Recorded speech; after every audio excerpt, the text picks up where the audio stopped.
English surnames, sobrenomes ingleses. Smith, Jackson, Taylor são sobrenomes ingleses. Qual é a história por trás desses sobrenomes? Isso é o que nós vamos ver nesse vídeo. Os sobrenomes passaram a ser mais comuns na Europa durante a Idade Média, já que antes desse período, comunidades que moravam em vilarejos não tinham necessidade de ter sobrenomes, já que a população desses locais era muito pequena. Com o tempo e com o aumento da população, houve a necessidade de se distinguir pessoas que tivessem o mesmo nome, por exemplo, criando-se assim os sobrenomes. Para a formação desses surnames, ou sobrenomes, 4 critérios intuitivos, naturais, foram levados em consideração. Outros critérios existiram também, mas nesse vídeo nós vamos tratar de 4 desses critérios naturais. O primeiro deles, place names, nomes de lugares.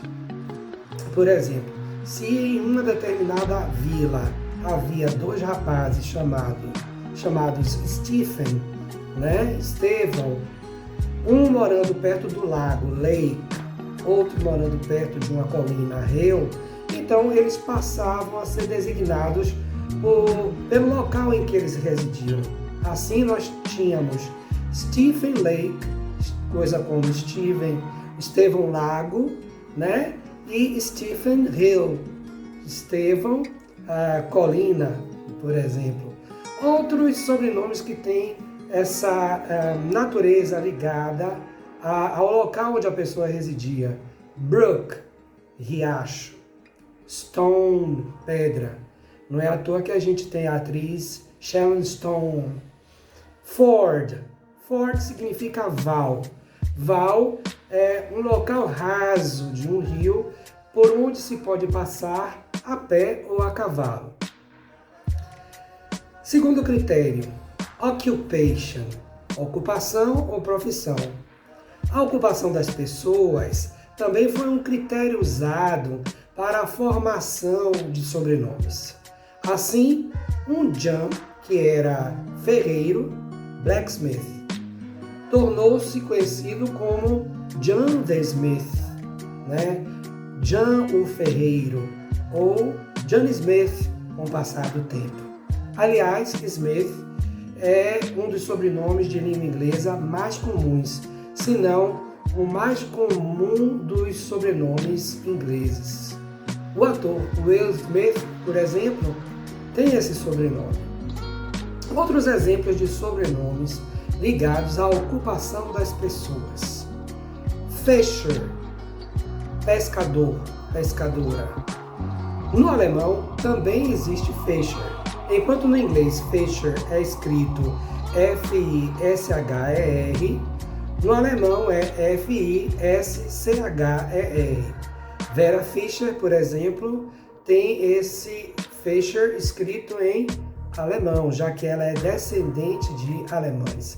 E provavelmente os antepassados dela podem ter sido pescadores lá na Alemanha, por exemplo. Vamos para outros exemplos dessa natureza. Cook, cozinheiro, é um sobrenome também. Taylor, com I, alfaiate, virou sobrenome Taylor com Y. Um grande exemplo de Taylor com Y é Elizabeth Taylor, a atriz britânico-americana, Elizabeth Taylor. Possivelmente um dos parentes dela lá de séculos atrás foram alfaiates.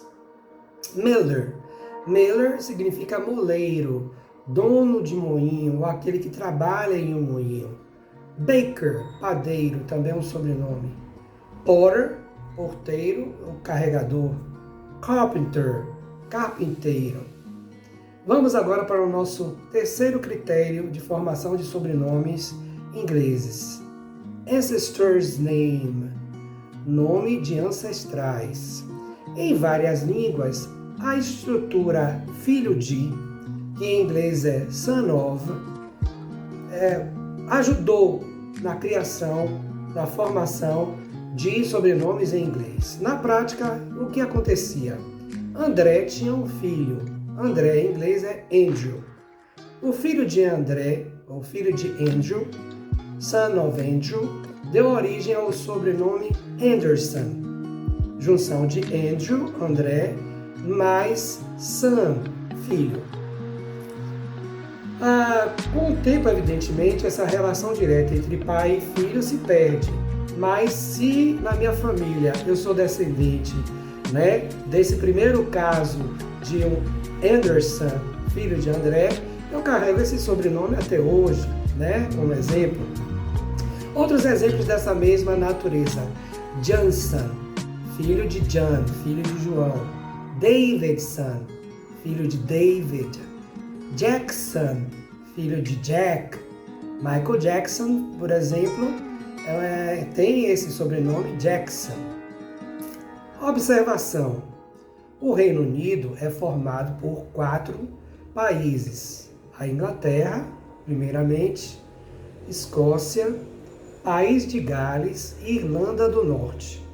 Por conta desse imbrincamento, dessa junção desses países, obviamente, ao longo dos séculos, eles trocaram muitas informações linguísticas, de modo que no inglês há a presença dessas influências escocesas, por exemplo, e irlandesas, no que tange aos sobrenomes. Por exemplo, veio da Escócia o Mac significando aí de, né? Por exemplo, Donald teve um filho chamado John, né? John of Donald, né? O João de Donald. Pois bem, o Donald John, né? João de Donald. Esse de no escocês é Mac, né?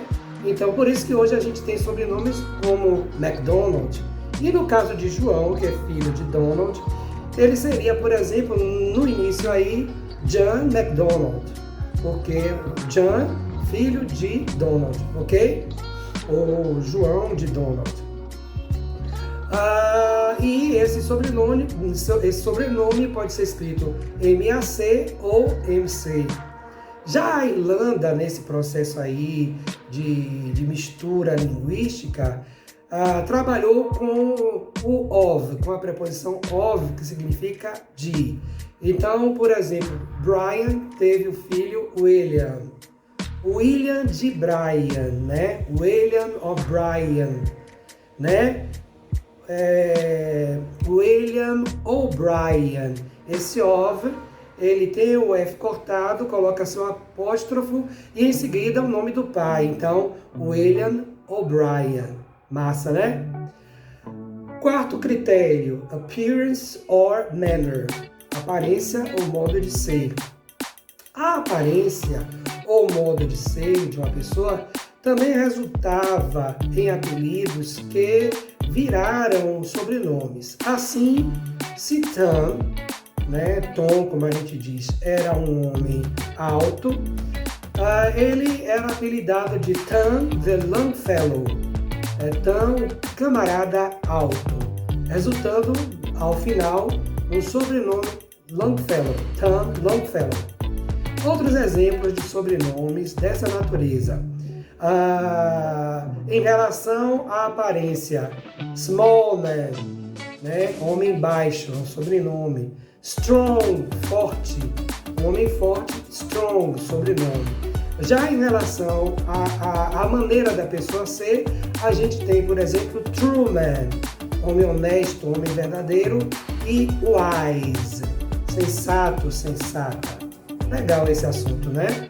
Fica a dica para quem gosta de línguas e quem gosta da língua portuguesa, que façam uma pesquisa para saber os elementos que levaram à formação dos sobrenomes na língua portuguesa. Fica a dica aí, até o próximo vídeo.